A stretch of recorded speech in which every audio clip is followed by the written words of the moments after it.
ceramic going on this one. This is a Camry. We're doing everything, including the windshield. 70 going on the windshield, 35 in the front, 20 on the rear.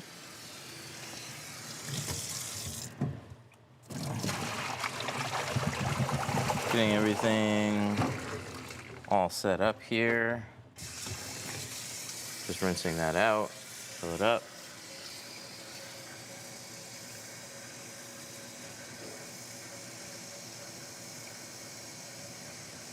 Select live sources, activate live sources. Yo, yo, yo! And this is always the funny one. Is it gonna work? Not that time.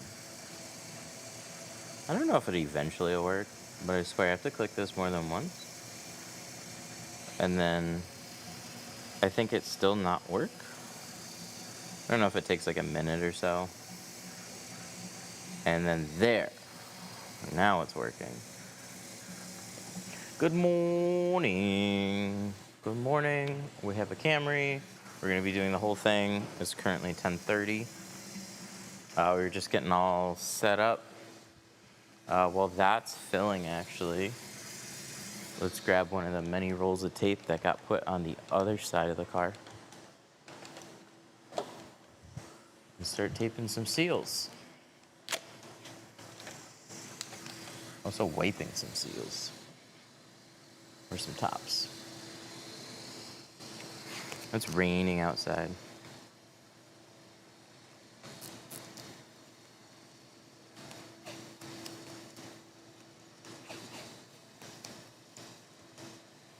And then the little guy for the front here. Does seal guide not tear anymore? No, it does not. Having it tear was nice. The stuff that I used before it didn't tear either, but I've definitely heard from people that they're sad it doesn't tear the same way anymore. I wanted a product that would just stick better. This sticks way more consistently and better, so that's why I like it this way.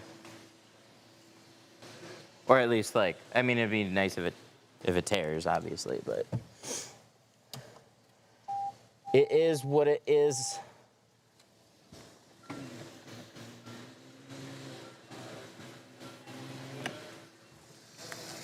It's funny though, because like the other stuff worked very well overall, but I would still run into enough situations where I tape and it just doesn't hold. So you start spraying, it starts coming loose.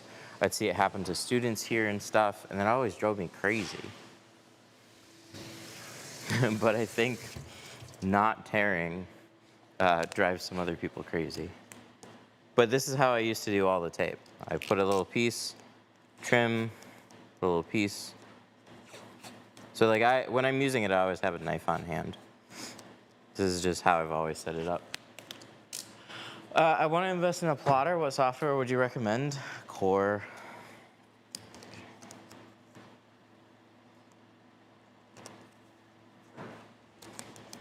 You may not be able to get it, but that's what's frustrating about plotter software. I could rant about plotter software for way too long. You're gonna hear people recommending film and vinyl designs, Tint 2020, DigiCut. They're all okay. Core is great. That's just how I would tier it. So mediocre patterns, like that's what you're paying for software is good patterns. So mediocre patterns drive me crazy. It should be a replacement for hand cutting.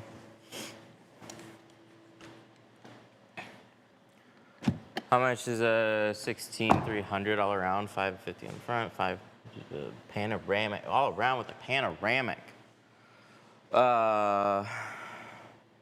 So everything, if it's like 2 panels in ceramic, it adds a couple $100 because they're probably like the smaller. 300s probably have like the smaller overall panoramic, not like a big glass roof that goes front to back, like multiple pieces. So all around depends on the film that you choose. 450 without the sunroof would be carbon, 550 would be single layer ceramic, 650 would be dual layer, and so then it depends on what film for the sunroof.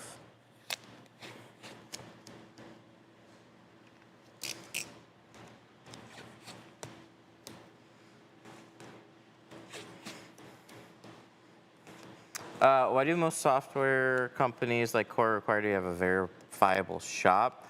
It's frustrating, but they had to do that because companies mainly, actually I couldn't tell you which ones did and which ones weren't, but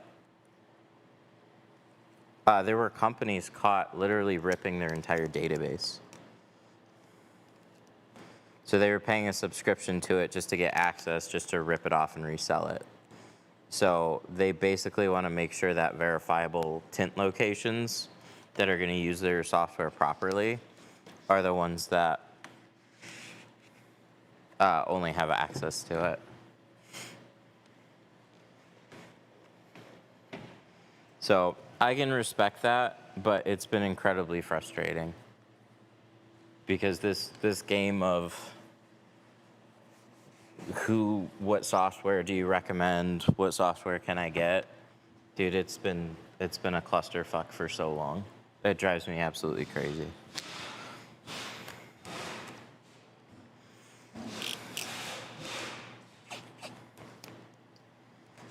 It's a lot of work to get patterns, I know that. So imagine having to, you want a Camry, right? So you literally have to source the Camry. You have to cut all the windows. So they have a team of people literally cutting patterns, scanning them into a database, reprinting them and verifying that they fit. They're doing that for paint protection film. They're doing that for window film. And then you could have, I don't know, 4, 5, 6 different windshield cutouts and stuff. So there's just a lot to gather from every vehicle. It costs a lot of money to do all the patterns and stuff, so.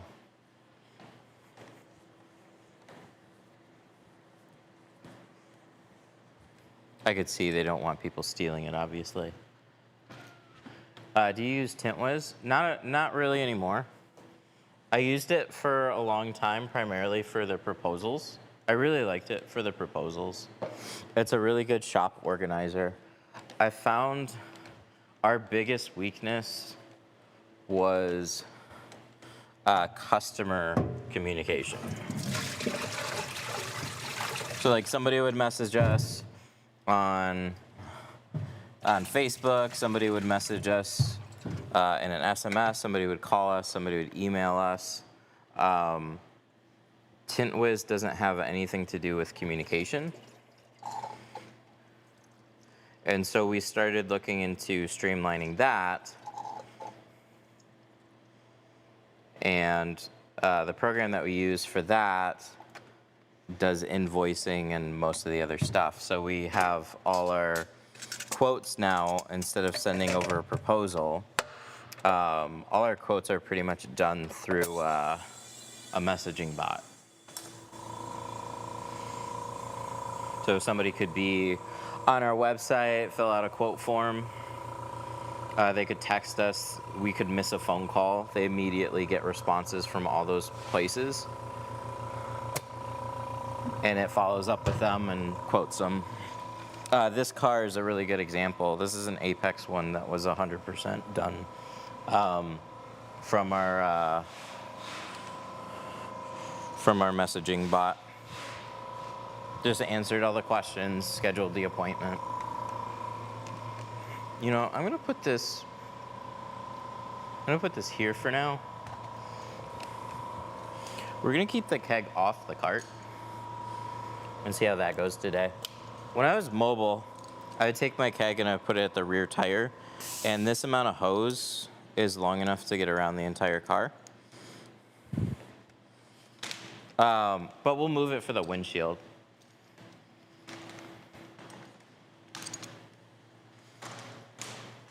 But I was leaving the keg on the cart, and I like it, but it starts dragging and stuff. So my main thing is too many extension cords. Taking a hose,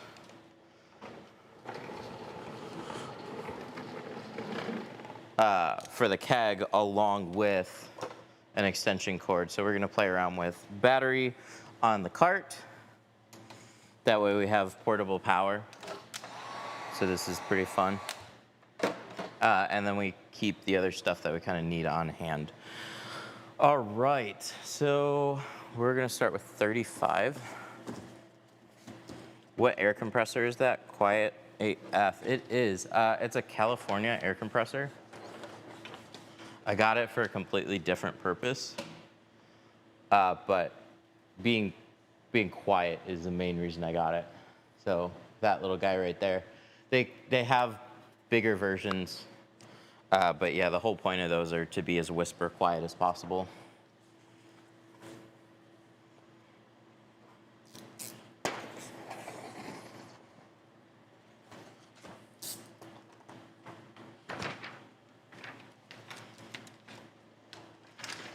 What system? So we're using a system called Tintly, Tintly. So it's going to be very different from TintWiz. TintWiz is primarily, like I said, a shop organizer. Tintly is mainly for customer communication and invoicing.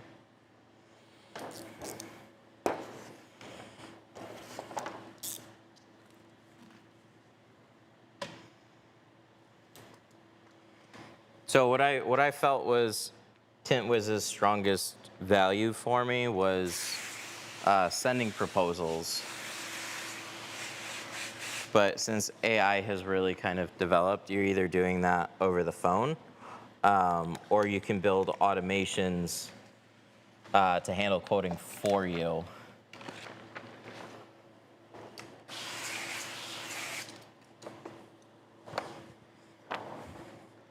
So proposals were really cool, but there were so many times I would get, like, you kind of have to build them out. And there were so many times that I would have somebody request a vehicle, I would charge more for it, I'd have to go in and edit it. It would just take me too long. I got frustrated and didn't intend to use AI necessarily, but it's been super helpful. We're both tinting Camrys, heck yeah. It's a Camry day. Why do you spray so much? Because my landlord pays for the water. So one thing I get comped. He doesn't hit me up for a water bill. It's like, as long as you're not washing, as long as you're not a car wash. Blue Max over the hybrid? It's close. I've been using the Blue Max exclusively in all the holders that I have. I really like it. I think if you like, ooh, shit.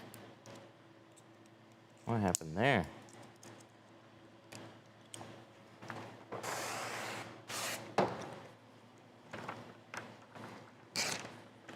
Two layers of Apex is thick, but I don't want to see that happen. Do I still have room? I still got room.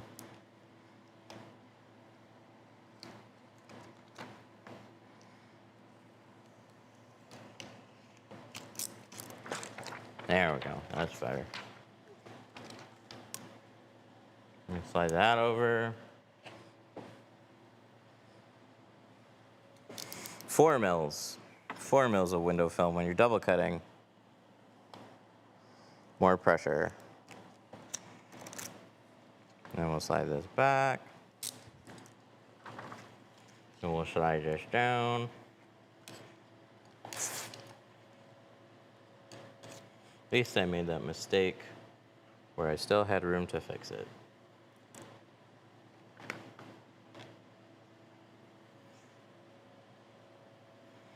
Is a sun strip legal in every state? I don't know. That's a GPT question, I think. I would just look it up. I don't know most states' laws. I know the ones that really suck. How do I get Apex Ceramic? Advertise and order rolls as they sell or stock up first. They actually let you order smaller rolls. So you could keep something on hand. But personally, we take deposits on every appointment. So we know what's coming in. We don't necessarily know what film they're gonna get. We'll ask ahead of time what they're interested in and obviously quote. So somebody that's like, hey, I wanna get Apex probably isn't gonna come and get carbon. But we'll have people that'll come in for carbon or C2, and it's very normal for them to upgrade. You know, you show them the heat box, talk to them about the differences, see what they really need. So if you do deposits and schedule things out and know what they're gonna get ahead of time, you could definitely take a deposit for ceramic and then plan accordingly. This is the best channel on YouTube. You heard it. It's the best.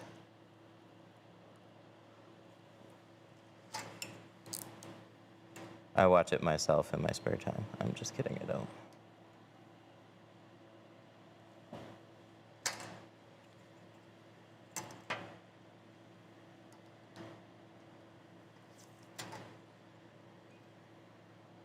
Around this corner.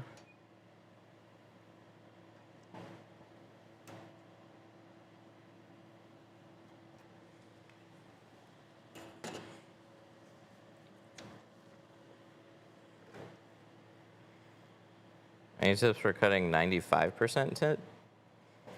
Are you talking about, okay, like really dark or really light? 95 would be really light, but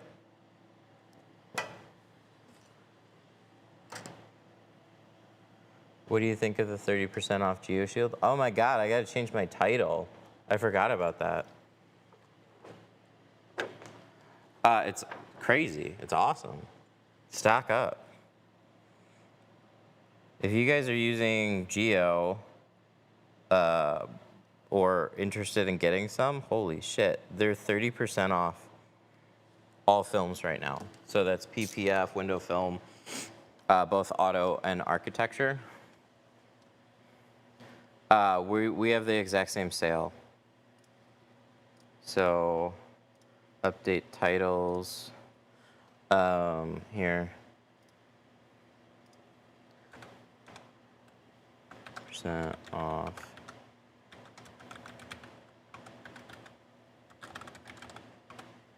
Here, I'm updating my title because it's a hell of a sale.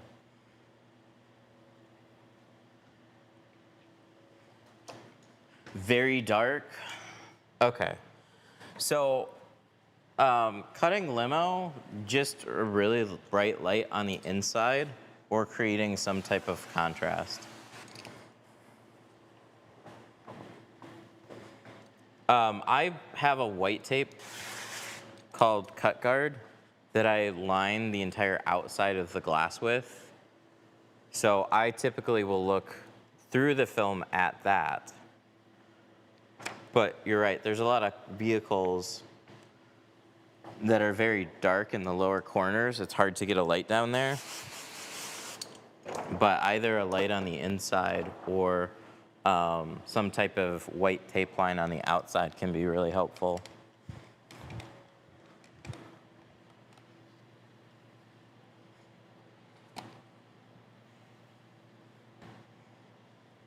How did you get your client base originally?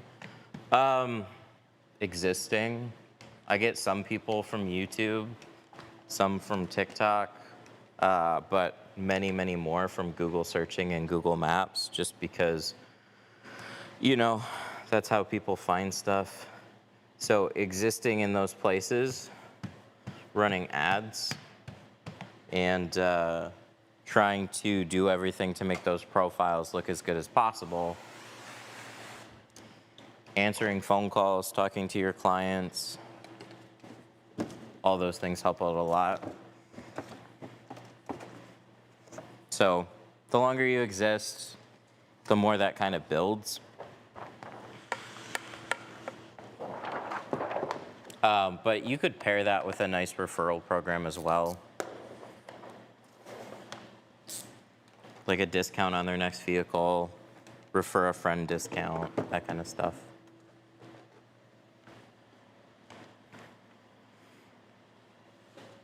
Is this live? It might be.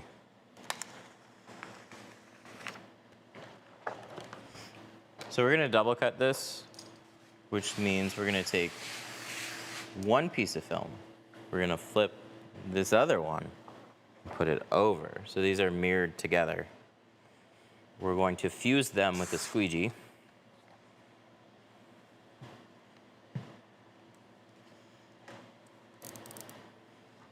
And then we're gonna start trimming.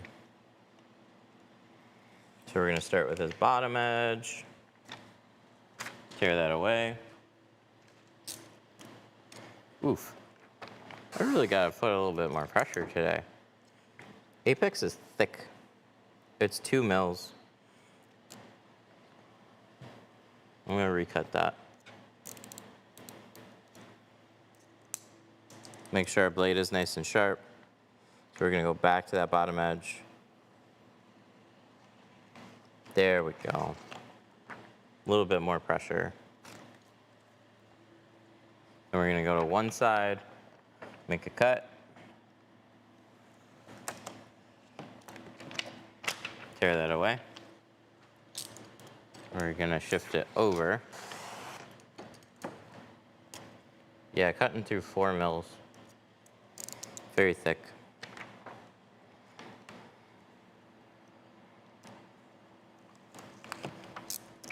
Make a cut on this other side. Slide this over, slide it down.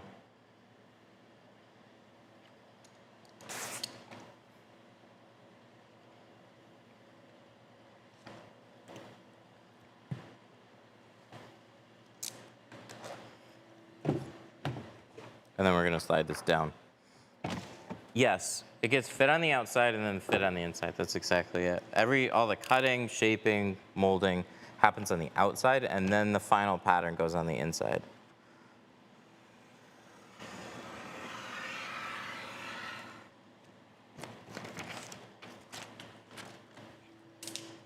You have a dark brown color, maybe green. There can be hues to film. We don't really have colors though. They're just not popular enough.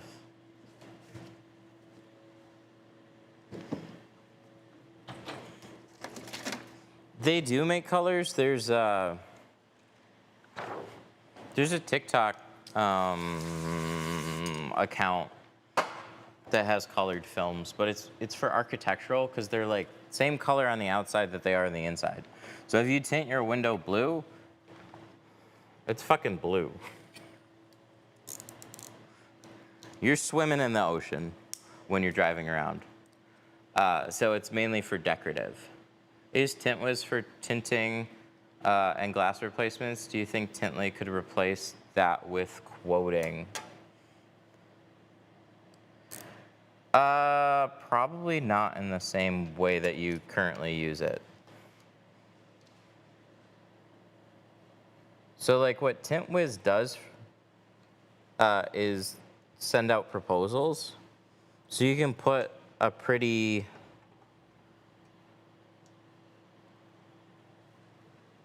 like pamphlet together essentially, like digital proposal, and send it to people. I was doing that, and towards the end of using it, I was sending out so many proposals, and I wasn't landing any more people. It was getting really frustrating. And then I would have customers come in and show me TintWiz proposals. Like more than one would show me the same looking proposal. It's like, oh damn, a lot of people are using it now, I guess.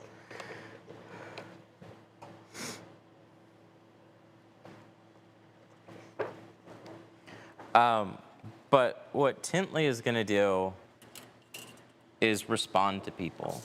That's probably the biggest, like, it's an all-in-one communication hub.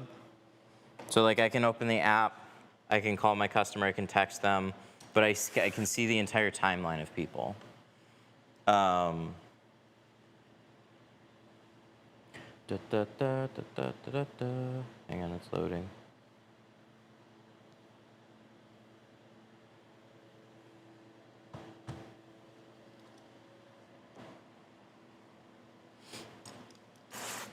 Your shop is beautiful. Thank you, I appreciate that. Why are you putting it on the outside? It'll go on the inside. Yeah, when it comes to quoting, there's so many options and variants and stuff, it probably would not be as good for auto glass quoting. What you can do is set up your own rules for it. So you could tell it to not quote auto glass, but you could have it quote window tint. So you can have it gather and answer questions. So it takes out a lot of the repetitiveness of a customer conversation. So that was like, I mean, that was such a big thing. There's so much repetitiveness. Hi, how are you doing? I'm interested in getting blah, blah, blah service done. How much for this vehicle? What are the options? Like having something that can answer all of that, or at least the majority of that, and then when it comes down to the specific pricing, it could pause. You get a notification, and then you step in and then answer the final questions.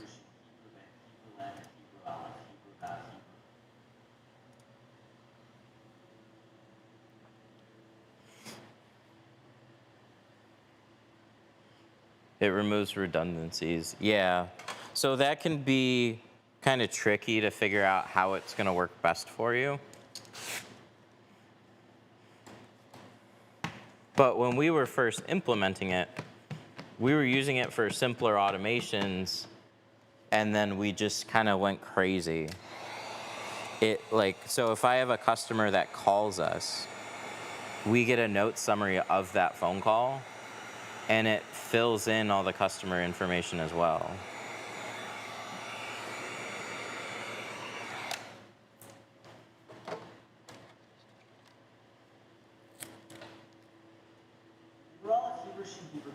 Why does it keep switching? What is wrong with my audio today?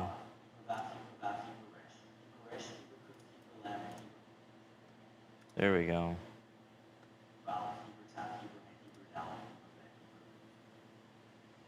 Oh boy.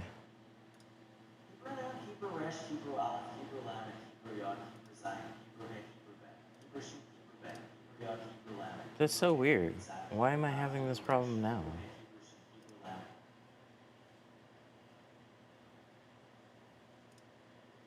Okay, headphone, please stay connected. All right, let me get my stool. We got a new stool now. Some of the other ones broke.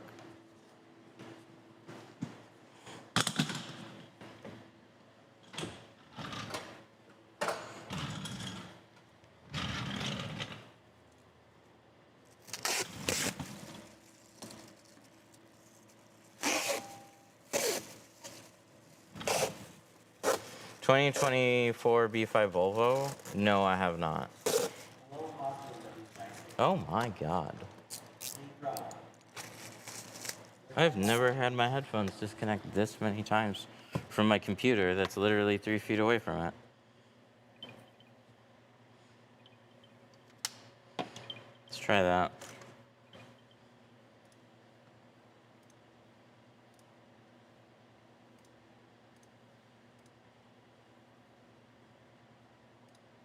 What's fun is inconsistent problems. But no, I haven't done a B5 Volvo, unfortunately. I don't get very many Volvos. I probably have like one this entire year. Not a lot of people get them here.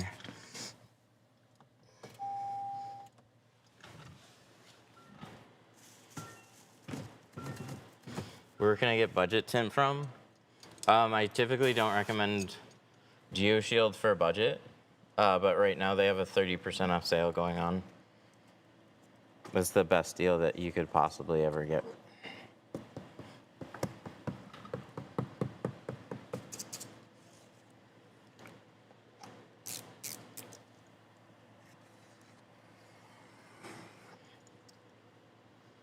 My Huawei FreeBud 4s instead of the AirPods 3. You know what? I have a set of AirPods 3, the Pros, and the AirPods Pros 2s. I'm using the 2s. They fit me better. I can still do noise canceling in one ear. I don't know why, but the AirPods 3 do not do noise canceling only in one ear. It only works if you're wearing both. But there's so many times I just want to mute one side. So like I'll put one earbud in, there'll be external noises, and I need to turn on noise canceling rather than try and crank up the volume. And I can't do that on the 3s anymore.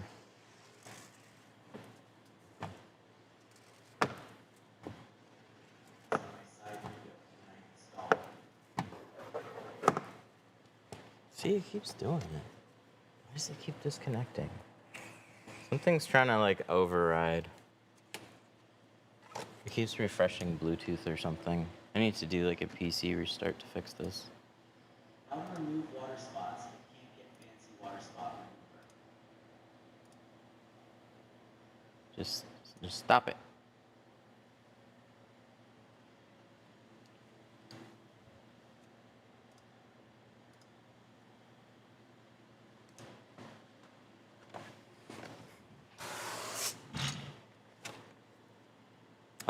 My main concern is mic quality. I do mobile 18-wheeler repair.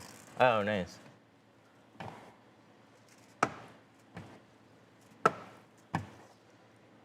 And quietly, every feature that has come out for the 3s has come out for the 2s. So they all do translation. They all do, I don't know. They all do the same thing. What kind of squeegee is that blue one? I took them and tried them back and forth and back and forth and back and forth, and like placebo AirPods 3 maybe sounded a little bit better with certain music, and noise canceling felt like it might be better, but like slightly. The difference is so insignificant it didn't matter. And then I get a few more features by using the 2s.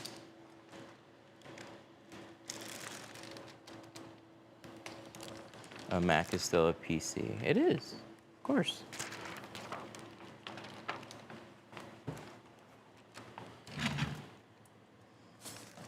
It's a personal computer.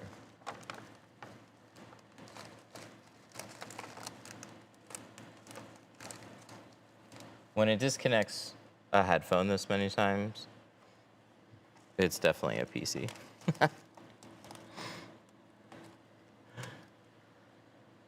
Or it's more a POS.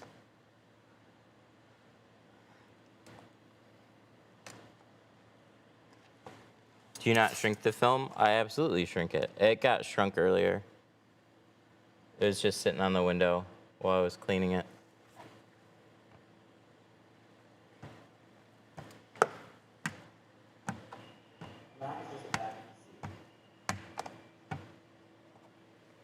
A Mac is just a bad PC. There's certain things it does really well, and certain things it doesn't do so well at. So it depends on what your use case is. I loved custom building PCs.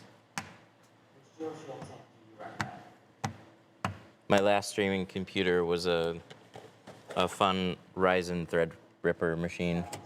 I'll run into problems on a PC that I won't run into on a Mac, and same thing. I'll run into problems on a Mac that I won't run into on a PC. Like when I need to take a picture for a thumbnail, I can simply right-click on my desk clock, click Take from Phone. It'll open the camera on my phone, and then I just take a picture on my phone, and then that picture immediately pops up on my Mac.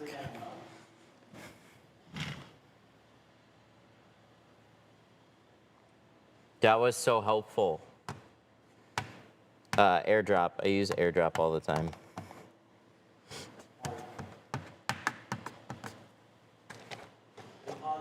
But there's certain like computery technical things that you can do on a PC that you just can't do on a Mac.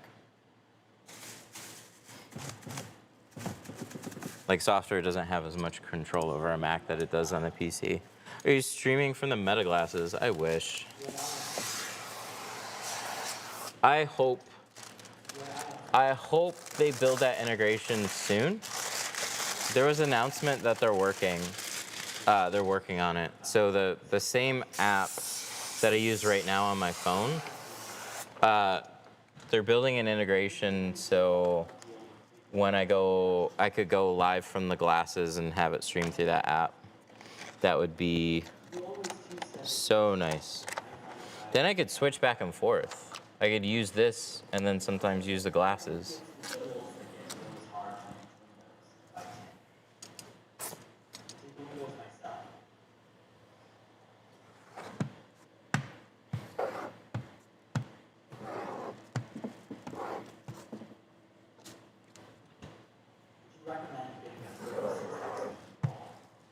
Would you recommend getting a 36 by 50 foot roll?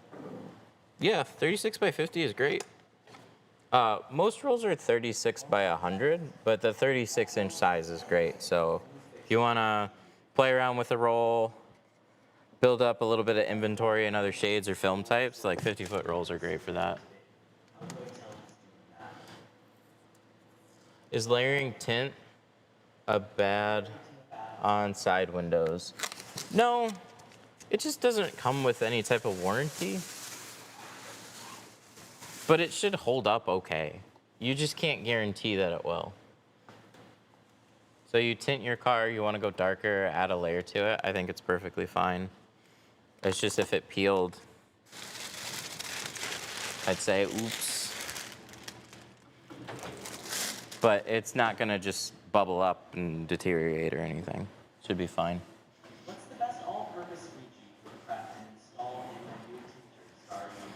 What's the best squeegee for prep and all-purpose? Okay, so you want to get yourself like a 5-inch handle and this blade right here, Blue Max. I think this is the best beginner one. 5-inch handle is going to be the most popular option. You can squeegee windows, you can push water, you can reach pretty far down on most windshields and back windows. Like it's the squeegee size that everybody uses for the majority of their stuff.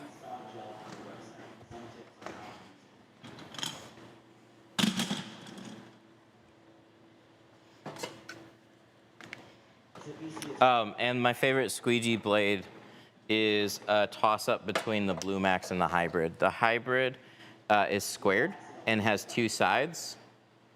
The Blue Max here is cropped. So you can fit this into some tighter spaces.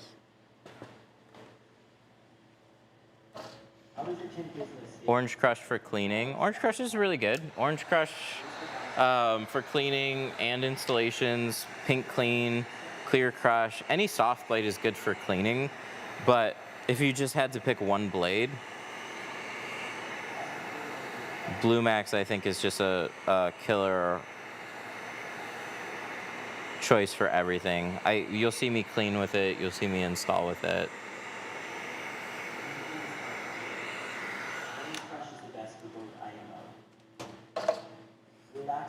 Orange Crush is the best for both. I agree with that, yeah.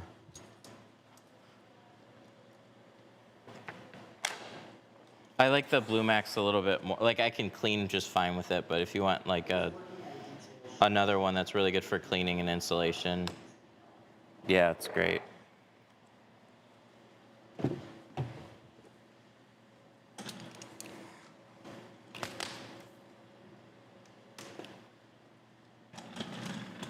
you see it? It's carbon and not cement. I was working in a detail shop tinting, but they didn't have enough cars. Could you use any help? Not for tinting, no.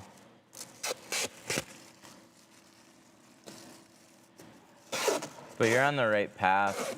So if you're a tinter and the shop that you're tinting for is not pulling enough work, that's how I was doing mobile tinting for a long time. Find associated businesses. Don't look for tint shops. Look for auto glass, auto accessories. There's so many associated businesses that would love to offer window tint. They just can't find a good person. They're not going to be able to pull in a ton of work for you. But you give them a couple days a week. You get like 1 or 2. You're like, hey, Monday is your day. Pull in, you know, every 2 hours a full car, or, you know, whatever you can fill up your schedule, like whatever you're comfortable with, have them book that work. And then you just show up in the morning, you knock out all the work. That was how I did mobile for a long time. You don't have overhead. You don't have to worry about dealing with the customers. You can just show up and tint. And there's some companies that are good at scheduling people and some companies that suck, so just keep that in mind. Like, places that have availability to hire somebody don't always have the best programs and systems in place. So you sometimes have to work with them. Symbol Auto Glass is always worth looking into. They might not have somebody. They're over in Shelby. They're one of my best accounts. Should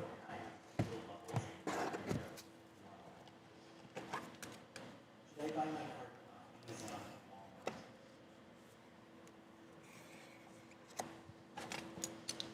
I had my windows tinted 4 days ago. I have a few little bubbles in the back window. Is it normal? It's normal to have some imperfections, but there can be like a threshold to that. It bugs you. It's worth bringing to the shop's attention and seeing if they'll fix it. But it's gonna pretty much mean you gotta redo the whole back window. Some shops are like, oh shit, I'm sorry, let me take care of that for you. Some are gonna brush you off. So.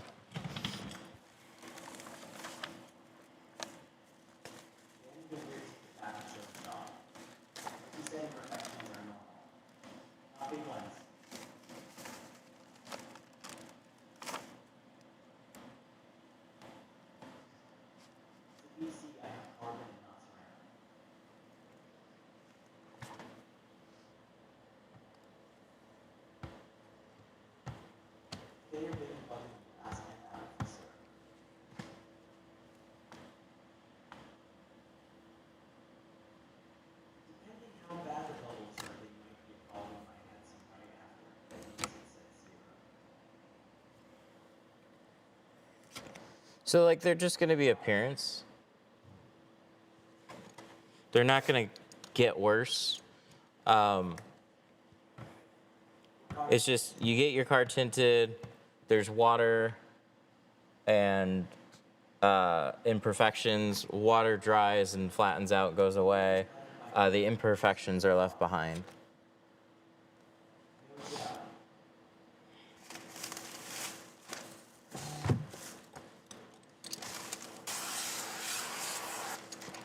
No gel. I still definitely use it. Sometimes I use it on doors and sometimes I don't. This is a new car with really clean rubber seals. Spraying gel on the sides is like, doesn't make a ton of sense to do, but we still could. Generally reserved for something a little bit more dirty, especially because we still tape. but I will 100% use it on these rear quarters and the front windshield for sure. It's the hardest thing to tint old shit. Old shit and very curvy windows with hard to access spots and nice materials. It's the best affordable ceramic tint for beginners. That doesn't really exist.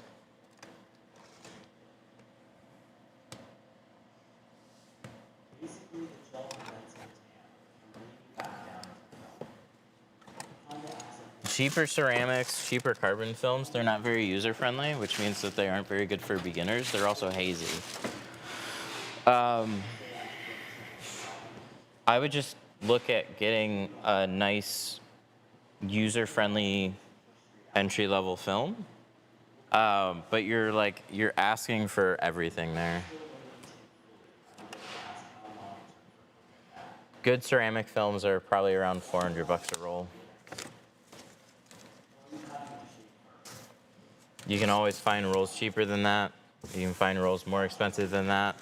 I'd say where things start to really drop off above that is around that $400, and you don't necessarily get everything much below that. Okay, so we got 2 windows done. We still got the back window and the quarters. I'm going to plot out the rear. Please tell me I didn't pick up the wrong roll. Well, that's why we got this. Sorry, let me just double check here. I feel like I grabbed the right roll, but I want to make sure. Okay, cool. Yes. So we did 35 in the front, 20 on the rear. Just had a mental brain fart. Want to make sure they actually grabbed the 20 and put it on. That would be bad. What place in Shelby did you say I should go tint? Symbol Auto Glass over in Shelby. They're always worth calling and seeing if they need a window tinter. They get it. They will keep you busy enough a couple days a week. They just want a good window tinter that's going to show up and do good work. I don't know what their current status is on a window tinter, but they're almost always looking for somebody because it's very hard to keep somebody decent. Anybody decent goes on and builds their own thing.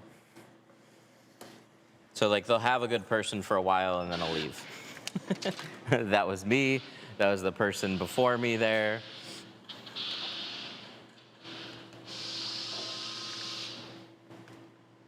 How long will it take to learn a Corvette back? I can't figure it out.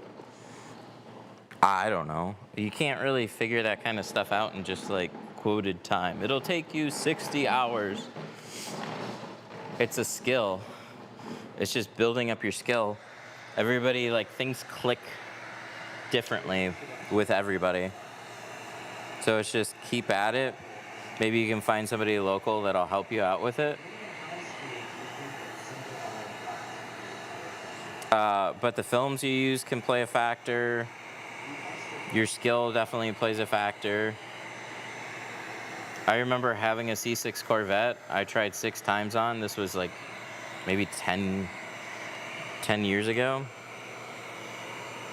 It just kicked my butt. I just couldn't get it. I've done other C6 Corvettes. I, for whatever reason, couldn't do that one.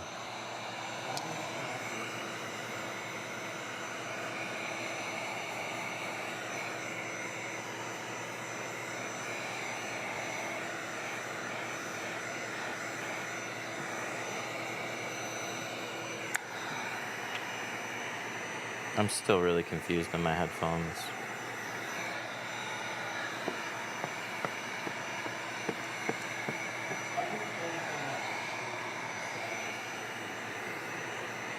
Why do you peel the film up instead of shrinking just the fingers?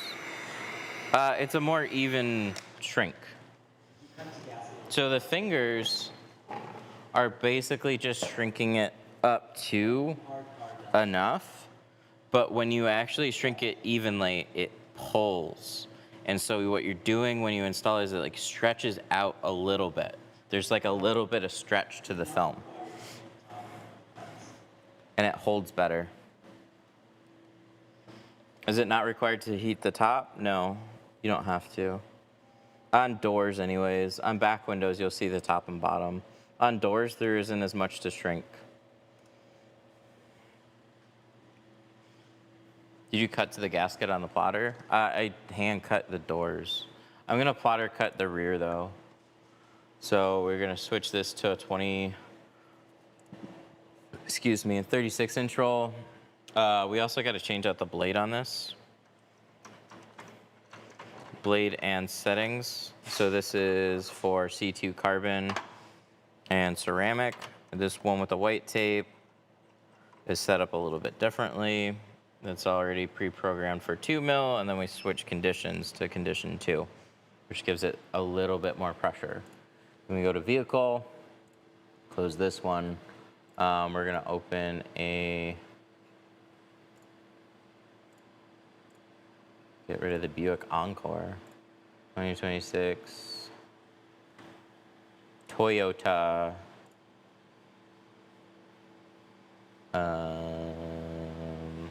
sorry, I was just thinking keyboard stuff, not car stuff right now, because there's no delay, but there's absolutely a delay on Mac, and I don't like, I just noticed that. Anyways, the plotter settings, speed 25, force 16. So we're gonna click the rear port windows and the back glass. 2 options on the back glass. We're gonna pick this one right here, solid.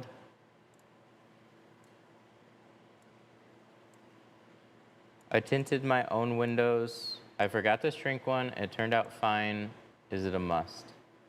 It is absolutely a must on, I don't want to get into the weeds too much on that because it just gets confusing for people. You don't always need to shrink a door window, but what you do always need to do is ensure that you've evenly distributed the film so you don't cause bunching. Bunching is fingers. So your adhesive plays into it, your slip solution plays into it. If you just have a knack for it, that plays into it. Like some people just, they don't realize that they're causing a lot of film to bunch up in a specific area. Or they have a little bit more soap in their bottle with that adhesive, and that causes fingers to pop up easier. So there's a lot of like little things. Do you absolutely need to shrink every door window? No, absolutely not. But when you're new and you're still learning, don't question it. But in your case, you did it, you didn't have an issue with it, but you did other windows and you shrunk them. You know what I mean? Like you can absolutely feel it out when you're successful in getting stuff tinted. But something that can majorly help in not shrinking is just removing the bottom seal. That way you don't have the seal holding water. Everything can get squeegeed out a little bit more evenly. But I'm gonna, if I were to just flat out say like no on certain vehicles that you don't have to shrink, I'm gonna get asked for a list of vehicles. I have no clue. I've been tinting for a long time. I shrink everything some, pretty much. Oh, thanks for the $1. I appreciate that. If I got no experience on tinting, you think a tint shop would teach me? Certain ones would. They're all independently owned, and a lot of people worked really hard to get to where they are, and they don't necessarily just want to teach somebody because they're teaching somebody in their area. You obviously want to make money with that skill. So if you want to be like a full-time employee and stay with them for a long time, you're more likely to get that kind of help.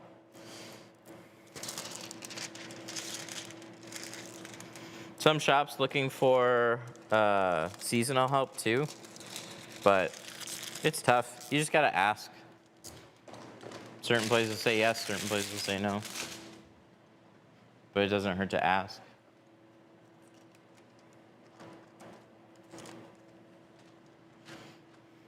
How do we know how much to shrink? So when you're snap shrinking, it's harder to tell. This is probably gonna go for the other window. When you're snap shrinking, it's harder to tell exactly how much to shrink, but the goal is to get all the fingers to go away. So if it looks flat and you install it and you still had fingers, remember that and shrink it a little bit more on the next try. How is hand cutting that port window? It's okay. It's not my favorite to do. It's more about getting reps in with a window like this than actually just hand cutting it. But you can trim it flat here, slide it over a little bit. Same thing with down here, like a slide it over, slide it down, and then trim this part. But it's good to have it tuck into the side a little bit. And then to fit it on this, I flip them sideways. So I gotta shrink them out this edge if I'm gonna shrink it at all. There's really not much to shrink.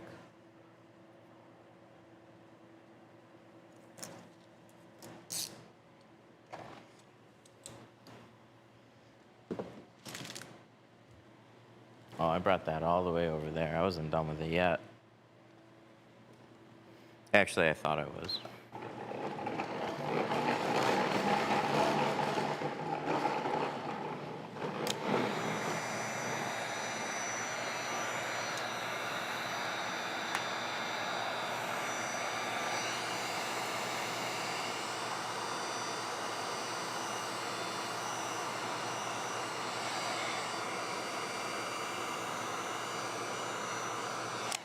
I'm guesstimating the amount of shrink on that. I know they don't have to be shrunk very much, so I'm just putting a little snap on it.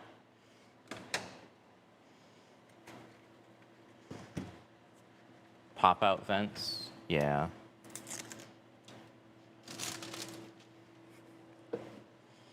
So we need this. We need, there we go. Do you need to shrink pre-cut tint? Yes. Whether we're hand cutting it or whether we're using a machine, it's doing the exact same thing. It's pre-cutting it. So that just gives you a shape. You still need a curve.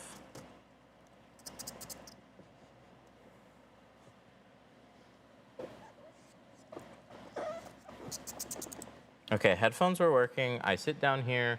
My computer is right up there. It's got to be just a signal thing between here and there.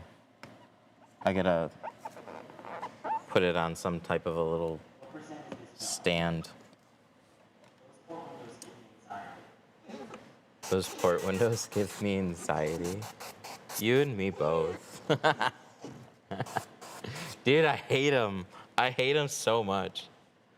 I can, like, the entire car, straightforward, do not care. These windows, these aren't even that hard.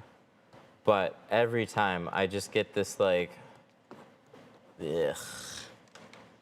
How many times am I gonna have to do this one window? And I just hope it turns out good. That's what I feel when I do these. Maybe this will make it a little bit better. We'll see.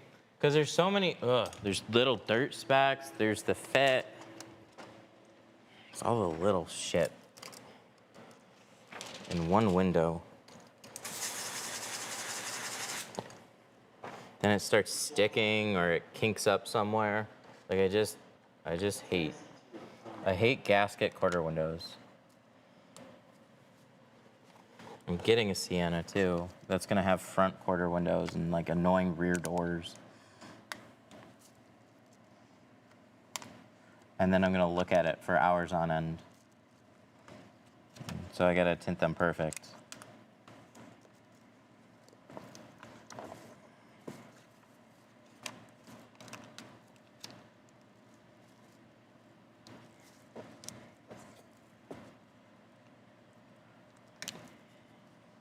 And I didn't hand cut this, so I don't know exactly how this pattern's gonna fit in here. Some people don't go to the gasket for quarters.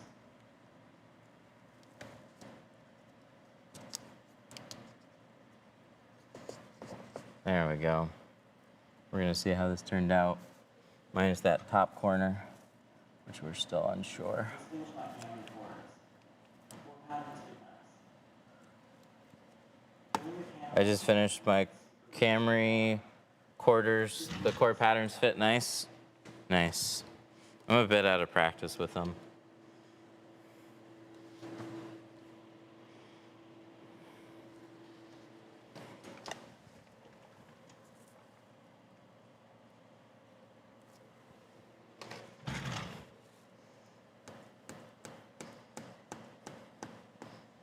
Some just go smoother than others, you know? Sometimes you just have to do them a couple times. And it's like, oh yeah, I remember how these go. How much do you crinkle film before it's unusable? How much do you crinkle film before it's unusable? It depends on the final result. But I'll tell you, it can't take much at all. Any little kink in it usually shows in some way. So is that. So you gotta make sure that everything just lays flat or is invisible. If there's a kink on the very edge, you can typically just push the air out and you're okay. Gel is attack.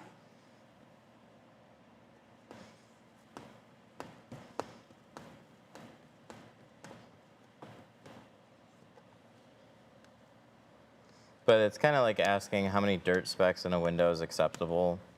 It's like there are no hard defined, there must only be 3, right? Like it just doesn't work like that. It's 100% subjective. It's a customer's paying for it. Do they see it? Do they notice it? Do they care? Do they not care? It's up to them.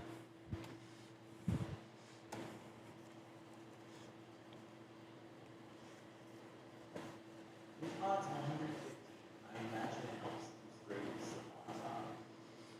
So for the gel, I just use it specifically on the very edges.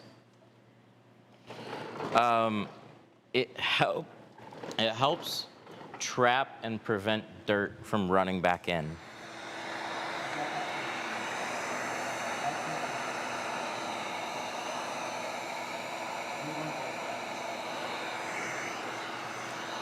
So it makes installation, especially when you have to move things around a little bit more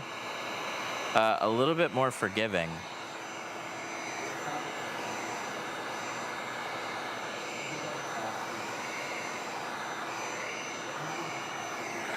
So like your slip solution is very thin, and it just lets,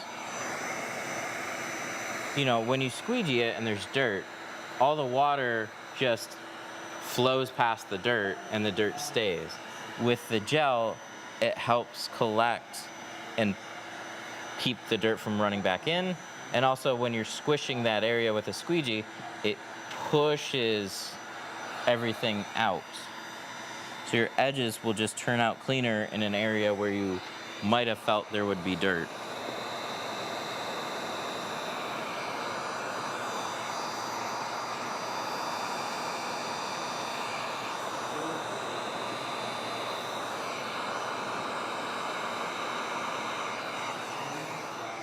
All around, this one looks really good as far as I can tell.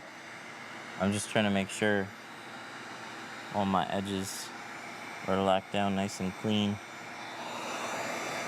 I got one little kink I'm Gonna push out right down here, right on the edge.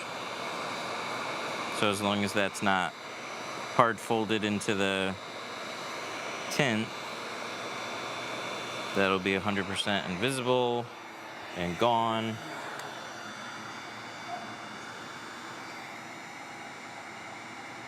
Yeah, looks good. I like that.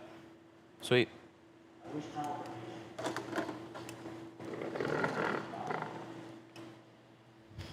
J and P auto detail, the gel creates a barrier that prevents bleeding back into earth. But that time is what J used. That's thanks. J and P auto detail, the gel traps like the can. He carries it out with his Squeegee pass.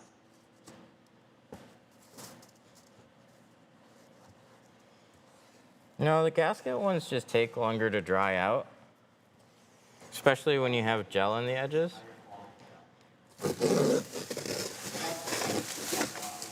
So I'm not going super close with a heat gun, trying to burn a seal or anything. I'm just gently warming up all the edges till they get nice and hot and then letting it sit like that for a little bit. And then it'll take a little while to make sure it's all sealed up. But yeah, that turned out super nice.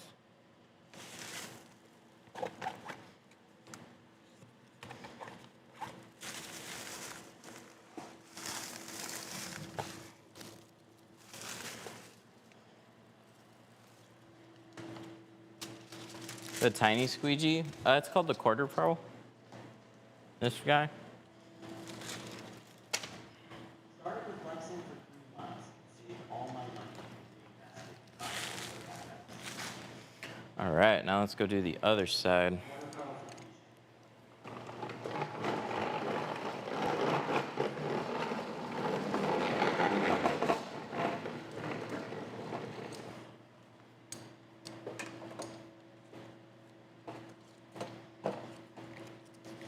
Let's grab our other quarter window. So then that's all ready to go. So we can just knock out that door with both of them. Started with Lexan, saved all my money and reinvested and got solar FX. Nice. That's super cool. I hope it works out well for you. They're definitely a cool company.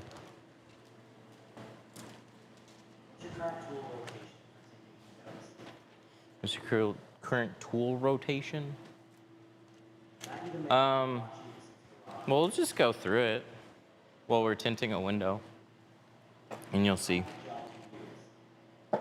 What type of gel do you use? Insta gel.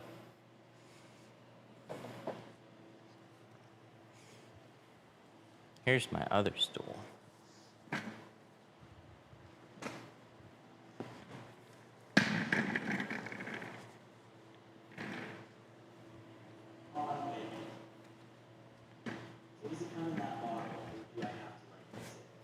Does it come in that bottle or do I have to mix it? No, it comes in a gallon jug. You don't have to mix it at all. You just use it straight. Here. Oh, I don't have a... Here, let me grab one. This. So it just comes in a gallon jug. I was using it as an excuse to top up this one. I filled up this 1.5 gallon keg here. And so I just do this. I get a tap. No, it's not a substitute. It's a assistant. So your tint solution is the same. Yeah, they sent me a 1.5 gallon keg. They sent me that keg. So then I filled it with Insta-Gel and got a tap for it. I've always wanted to do that with a soap dispenser. I should have done that a long time ago with tint slips. I just never did. And so they sent me one and I put it to good use.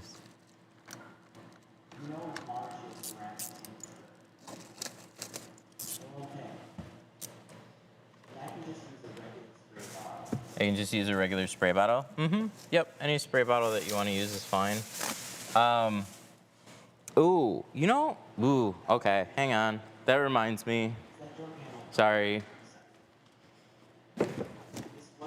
Sorry, not sorry. We got these a while ago. These are the solo sprayers. These are the Obsessed Garage branded ones though. But these are little electric sprayers. Sorry, it gives me an excuse to use my tap again.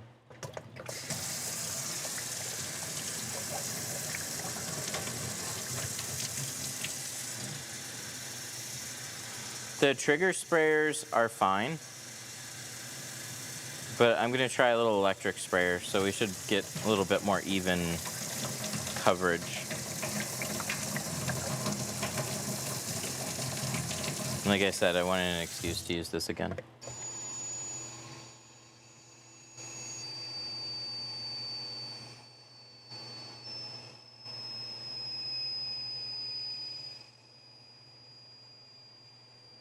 Yes, that's fresh.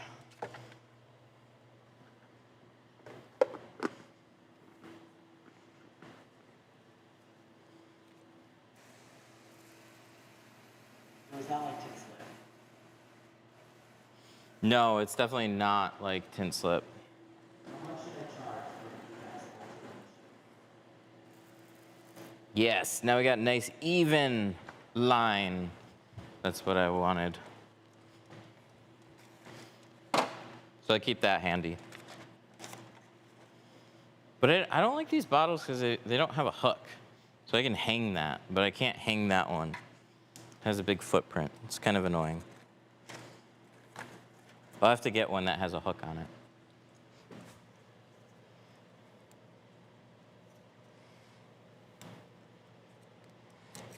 Okay.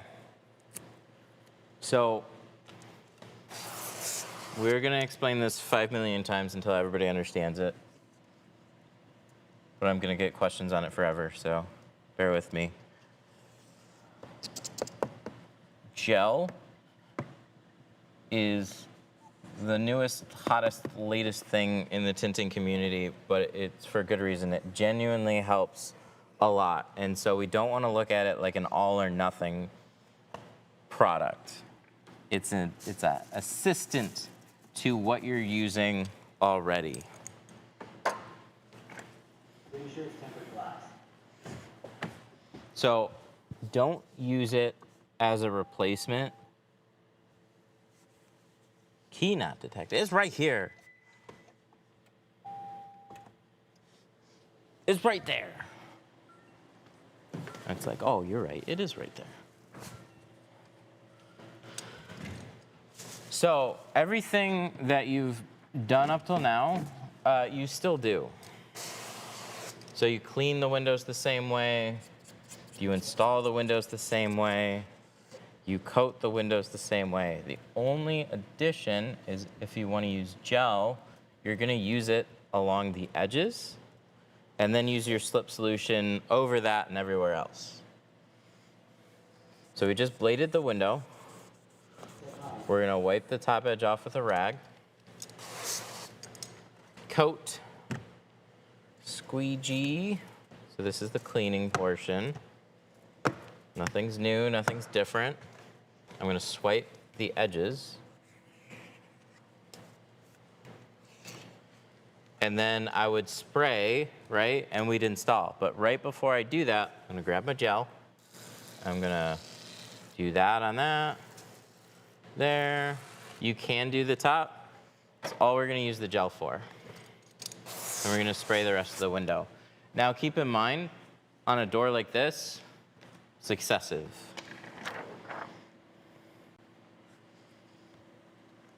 It's made to help manage dirt. So rubber seals, new vehicle, spraying the edges with gel along with taping it is extremely excessive.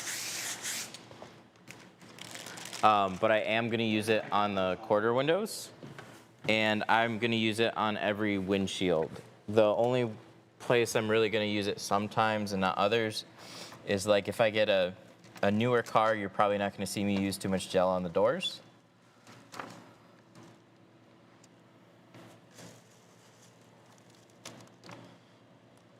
But on your older stuff, stuff with a little bit more dirt, yeah, go nuts.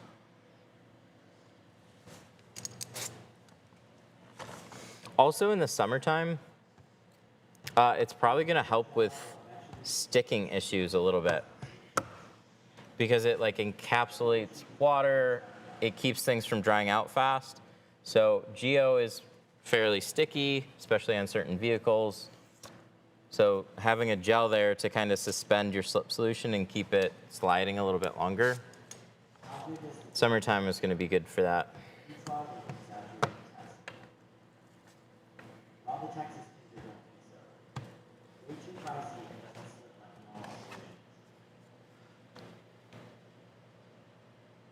How good does gel pick up dirt? Have you tried an exaggerated test? No, I haven't really tried an exaggerated test yet, but I have done, like, I had a really dirty car with felt seals, and I taped 3 of them, and I just didn't tape one of them, and I used gel on that, and it turned out perfectly fine.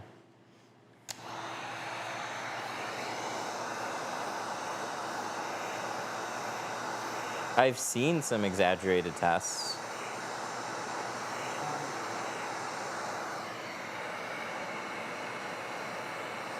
But Instagel is not expensive. It's worth picking up and trying and seeing if it helps you. We've been tinting for a long time without gel, and I don't like to just randomly add a bunch of shit to my process. But I'm especially fond of stuff that just kind of fits into my workflow that feels like it makes a big difference. This is so much nicer on windshields for me. You know where you get that, like, those unexplained little bits and like maybe some speckling around a mirror area, and it was challenging to like unroll? Like those situations. It's just an extra thing that helps keep all that dirt that would typically feed in. It keeps it from feeding in. And then you squeegee it off, clean off the window, and you're like, holy shit, that turned out so much cleaner than I thought it would. That's what it's best for.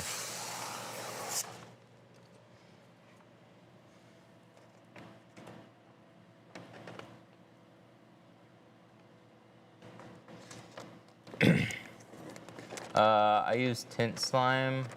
I feel like that has gel in it. No, it's not gonna be the same. So Tint slime, Tint slip, like I've used slime before. I'll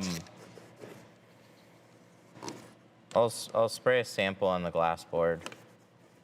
I mean, if it helps you get a better result, I'm not gonna argue with that.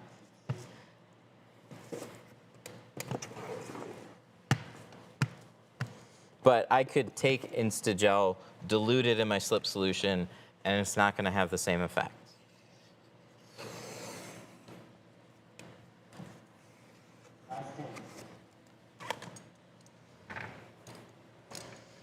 So let's take this and this over to, I don't want to get that all dirty. Okay, so slip solution does this, and it just runs down the window, right? Gel, see how that kind of holds together? So it stays. So when we spray over it, water that runs down typically gets stuck right around here. So imagine spraying all around the edges. Anywhere where water and stuff might trail dirt back in, that's what it's going to be most effective for. Important sauce. This is a thicker gel. It's much more expensive, but it's even thicker than that.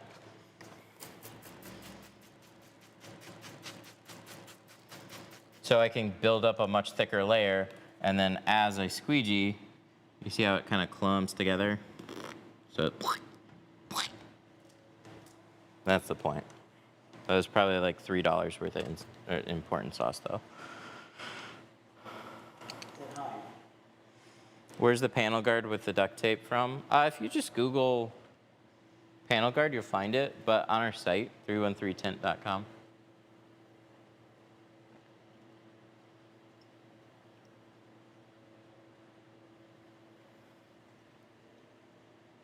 Important sauce is really good.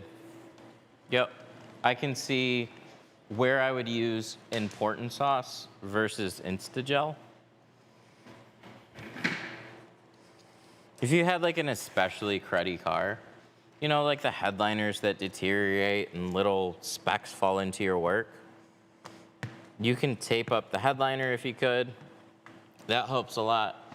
But there's just like, I'll run into it on Jeeps, older windshields. They're just in a state where they haven't been cared for very well, falling apart. You clean up the windshield and there's still like, you can feel kind of grit in all the sides that you just can't clean effectively at all. I would spray important sauce in those areas versus Instagel. Does gel discolor the headliner? I wouldn't spray it in a way that's gonna hit the headliner at all. I haven't run into any issues with Instagel. I also haven't been using it for like all that long. But this goes for your slip solution too. You shouldn't be getting headliners wet. Like they'll get a little bit of overspray, but they shouldn't show that they're getting wet. You can spray a little bit lower than that. It's still gonna get on pillars and stuff. There's a lot of people talking about it now. I haven't run into an issue. I haven't seen issues posted with discoloring or anything unusual. What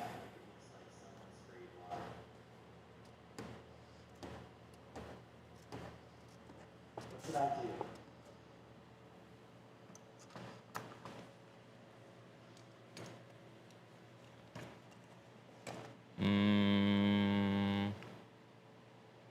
I got my tint a week ago and it looks wet. Looks like somebody sprayed water. I mean, I would contact the shop that tinted it and have them fix whatever they did. It only looks like that on the side. We're overdoing it. You're overdoing it. That's okay. I mean, look at my shop, dude. Oh, where's my bottle? I left it over there. Ah, shit, I'll use this one again.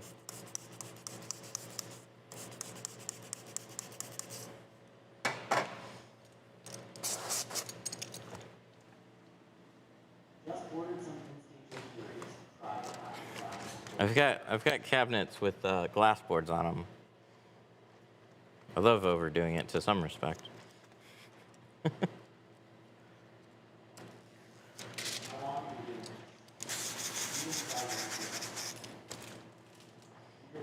But everything's got to make sense. All right.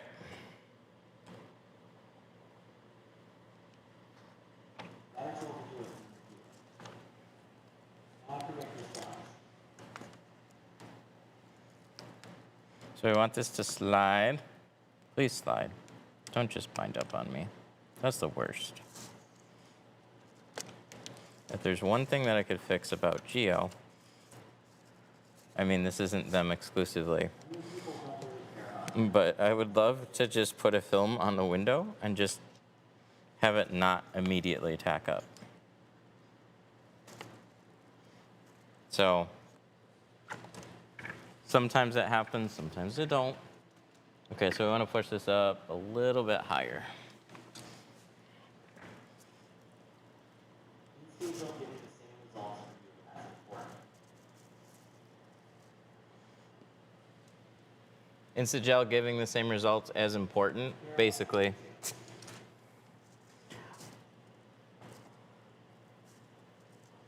But I'd say it depends on what you're working on. And we went over this just a little bit ago. But I think important sauce, it's a thicker gel. It's going to be a little bit better at collecting extra dirt and forcing stuff out. So where would that be most effective? Probably in your extreme situations where you just have a classic car, something that is especially dirty. That looks easy.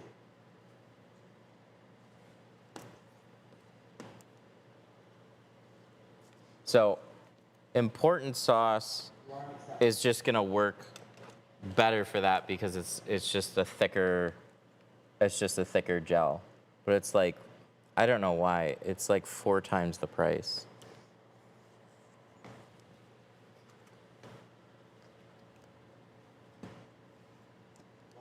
So like a gallon is over $100. Like that's wild. When is the best time of year? That makes no sense for a chemical. But it's not my chemical, I don't know. Instagel, that has been around longer. It's for PPF and window tint. All that hard work and people doing anything. And it's like $35 for a gallon. So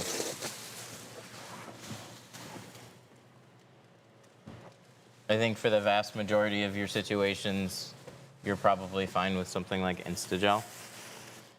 But it wouldn't hurt to keep a bottle around for your extreme situations, but get one, play around with it, see how it helps. Those are just my overall impressions of using both for a little while now. Like, I like both. I can see why one is better than the other. People were really unclear. They would just say, get important sauce, and it's like, well, why? So now after using both of them for a little bit, I don't care what people say about my work, and that's why you have a high gap attitude. You don't have to like what you do, but the way you do it speaks volumes about your character.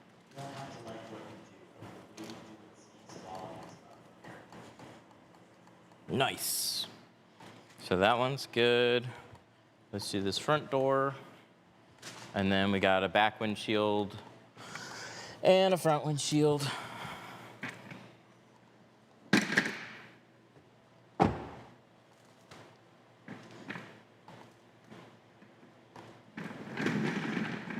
I don't care what people say about my work, and that's why you have that I don't give a fuck attitude.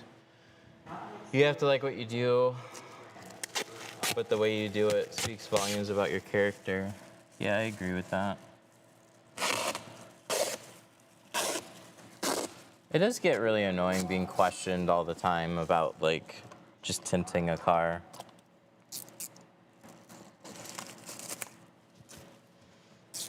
There's people that genuinely cannot accept somebody doing things differently from them, which is just, like, wild. I think every tinter does something a little bit differently from everybody else, and they all have their reasons for doing it, and that's cool.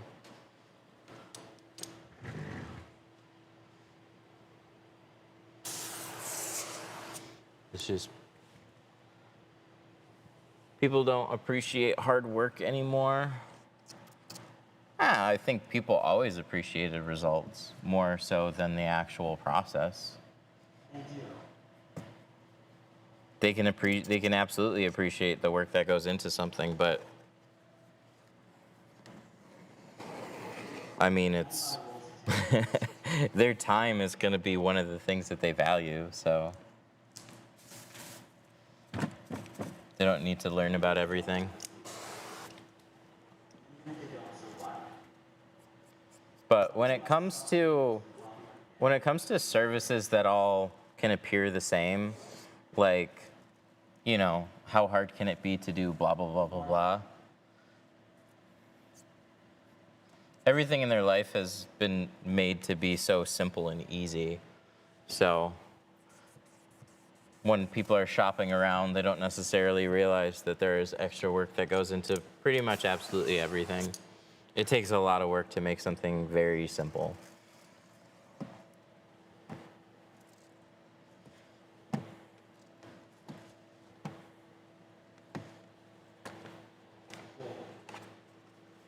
Hi, how are you doing? I am okay. I guess I'm in the hospital.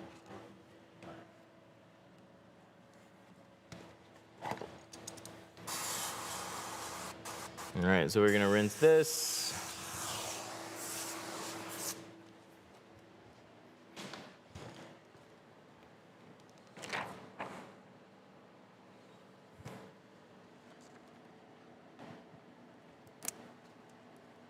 Peel this down.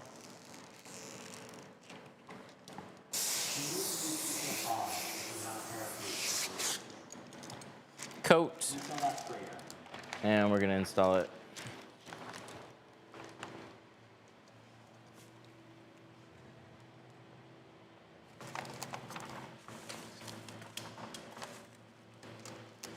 Do you sell that sprayer? Yes. Yeah, the sprayer is called a Tint keg. The exact setup I'm using now is available on our site.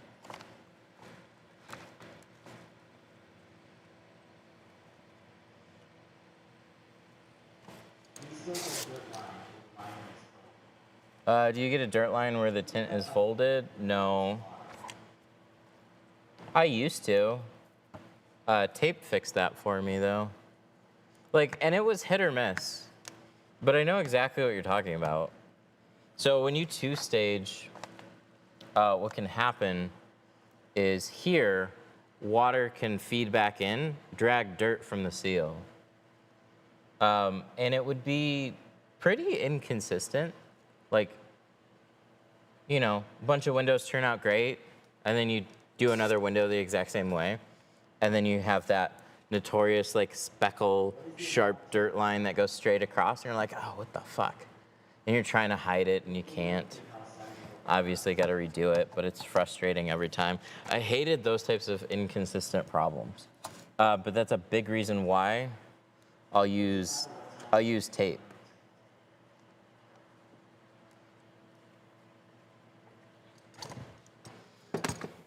Tape traps all that extra dirt and keeps it from just feeding back into your work. Been using that for quite a while now, and I just haven't had that happen since. I did a new F-150 that had it. It's been a while though. On a new F-150, ooh, that sucks.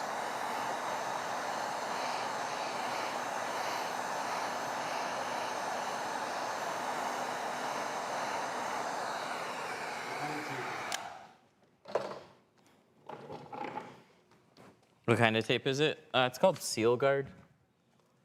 It sticks really well to the seals.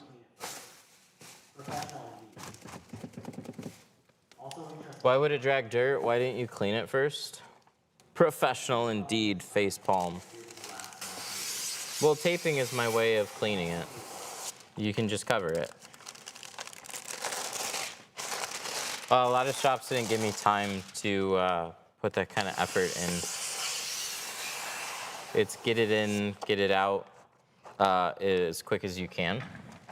So I looked for solutions that basically didn't cost me like a lot of time, but you're not wiping out felt seals.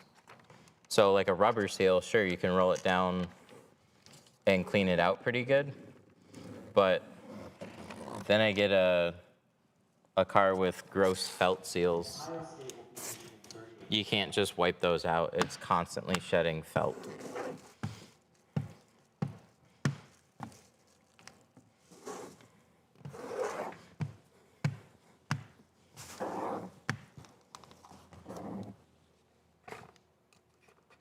Would it be a bad idea to do a 5% off till Christmas time? It's a bit slow 18 hours. Would it be a bad idea to do 5% off until Christmas time? No, I don't think so. Do what you gotta do to try and make it busier.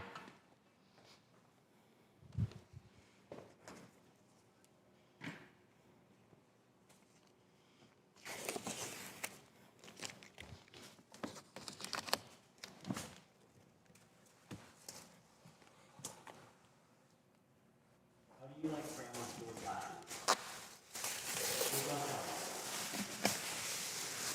Oh, you like frameless door glasses? Honestly, not as much as framed. I like tinting framed way more than frameless.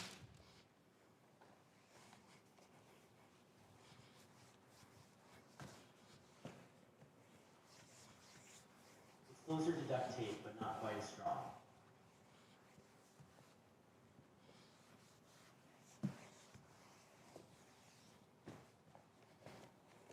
I like it. It looks good. Do you take the gaskets out? Or no? Do you take the gaskets out? No. Have you heard of dental Not tech? unless I absolutely have to. Thanks to you, I just started tinting and spent $300 So worth of sometimes I do. Like we had a Lexus LS 460. That needed the front doors taken off. But I don't remove them unless I absolutely have to.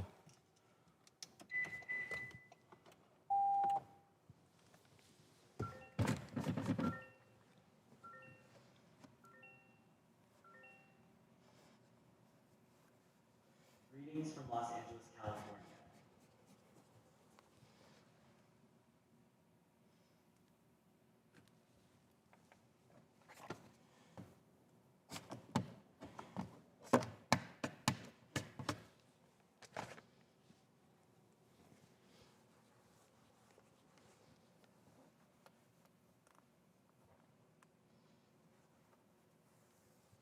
Like Marvel nanotech.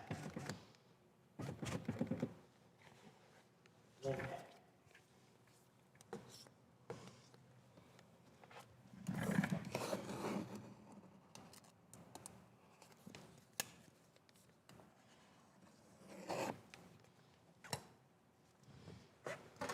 Marvel Nanotech. Is that like what Iron Man uses? Because that's what it sounds like. Sounds like a white label ripped from Marvel.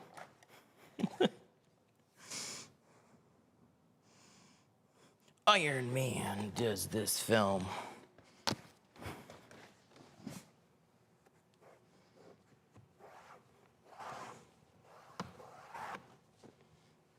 Yeah, that's what Iron Man uses. What are the percentages? You have tint tools.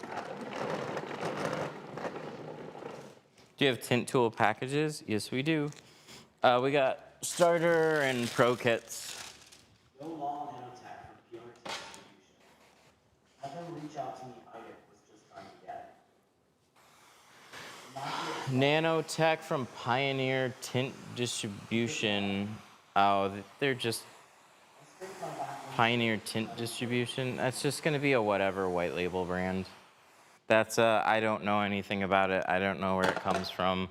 A distribution company slapped their label on a box because they're a distribution company. So like, there's no way of knowing if it's good, what it is.